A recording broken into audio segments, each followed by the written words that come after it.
Friends, আজকে বানালাম garlic chowmein. এটা এত ভালো খেতে হয় যে বাচ্চাদের কিন্তু করে দিলে মন ভরে যাবে। এই গার্লিক চাউমিন বানানোর জন্য প্রথমে রসুনটাকে আমরা গ্যাসে ভালো করে পুড়িয়ে নেবো। তারপরে এখানে নিয়ে নেবো দুটো শুকনো লঙ্কা, সেটাকেও গ্যাসে পুড়িয়ে নেবো।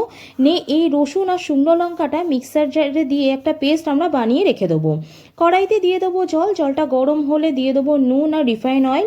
এবারে চাউমিনটা দিয়ে দেবো। চাউমিনটা সিদ্ধ হয়ে গেছে, এবার নাবিয়ে ওটাকে ঠান্ডা জল ঢেলে ঠান্ডা করে জল ঝরিয়ে নেবো। কড়াইতে দিয়ে দেবো রিফাইন অয়েল। এবারে বেশ কিছুটা রসুন কুচি দিয়ে ফ্রাই করে নেবো। তারপরে দিয়ে দেবো গাজর কুচি। এখানে গাজরটা একটু নাড়াচাড়া করে বিভিন্ন রকম কালারের ক্যাপসিকাম কুচিটা দিয়ে দেবো, দিয়ে নাড়াচাড়া করে দিয়ে দেবো বিনস কুচি। তারপরে দিয়ে দেবো পেঁয়াজ কুচি, দিয়ে নাড়াচাড়া করে দেবো বাঁধাকপি কুচি। দেবো এখানে সামান্য নুন, দিয়ে নাড়াচাড়া করতে থাকবো।